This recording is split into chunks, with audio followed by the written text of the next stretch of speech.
What up? Welcome to Mr. Brown's class, where there's no whining and no complaining. Today we're looking for unknowns in a fraction and decimal problems. All right, so we've done problems like this before, but without decimals. Okay, so we have an unknown, which this is a variable. All right, so when we're talking about unknowns, we're talking about variables, which we use letters for.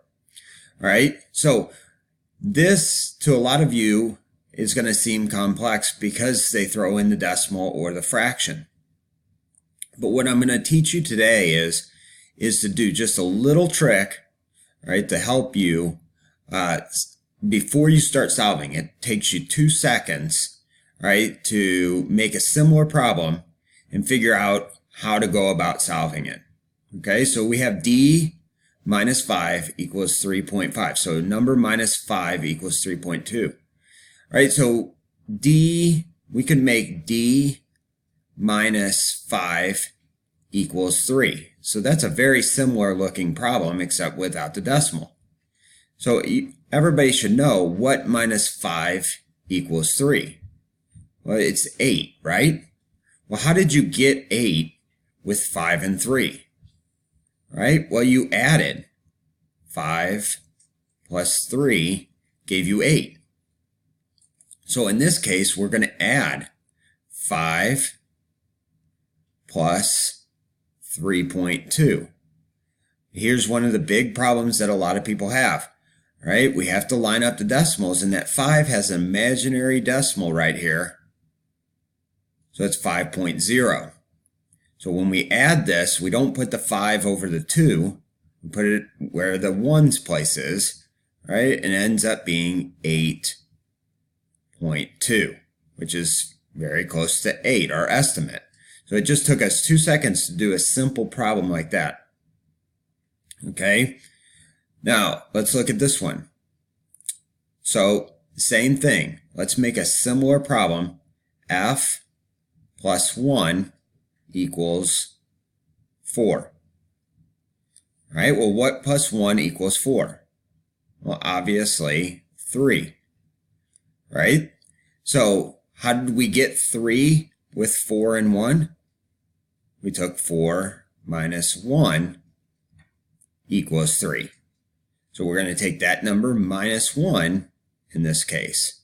So we're taking 4/5 minus 1/5, which, so F equals 3/5. All right, so instead of guessing, do I subtract, do I add? All right, just make a simpler problem real quick. We'll come back to this one here in a minute. All right, so I want you to try this one on your own. All right, okay, so go ahead and pause it and then come back. All right, so 6, let's make a simpler problem. 6 minus W equals 2. What minus W equals 2? 4, right? 6 minus 4. Well, how did we get 6, or how did we get 4? We did 6 minus 2 equals 4. So we took this number minus that. So we're going to take 6 minus 2 and 2/5. Now remember from before, when we have a whole number minus a mixed number, we have to borrow. We're going to make this 5, and since this denominator is 5, we're going to make it 5/5. If this was 7, we'd make it 7/7. All right, 5 minus 2 is 3. 5 minus 2 is 3, and that's our answer. All right, pretty close to 4, okay, our estimate. All right, again, pause it and see if you can answer this one. All right, so M minus 3 equals 7. What minus 3 equals 7? 10. All right, how did we get 10? We added 3 plus 7. So we added these two together. All right, so we're going to add. All right, this becomes 4/5. 10 and 4/5.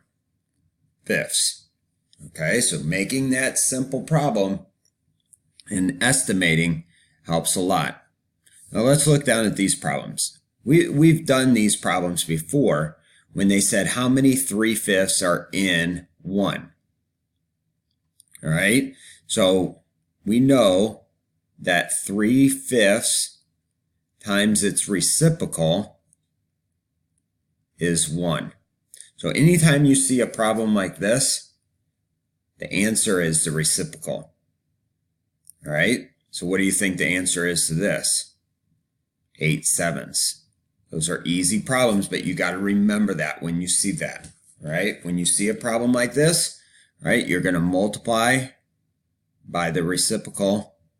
All right, and we'll get into that later on. So if this was 2, you'd multiply by 8/7. Okay, so try these two on your own. Pause it and then see what you get. All right, so we have C minus 1 equals 4.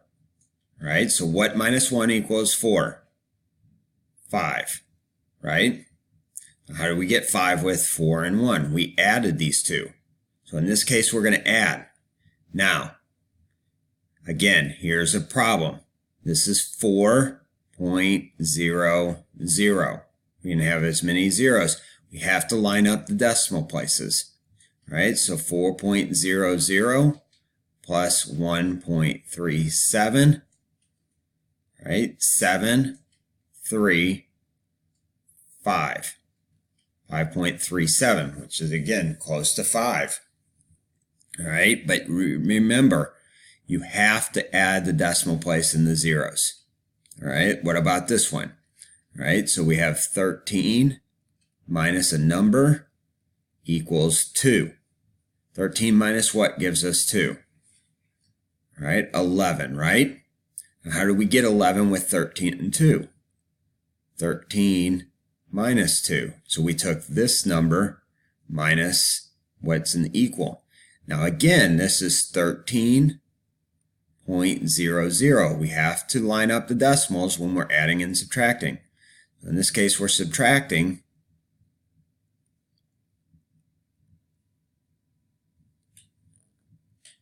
All right, so we're going to have to borrow. This becomes 2. All right, this becomes 10. We still have to borrow again, so this is 9. And that's 10. 10 minus 4 is 6. 9 minus 1 is 8. Decimal place comes straight down. All right, 2 minus 2 is 0. And then we bring down the 1. 10.86. Bada bing, bada boom. If you like this video, make sure that you subscribe and like below. And remember to be more awesome.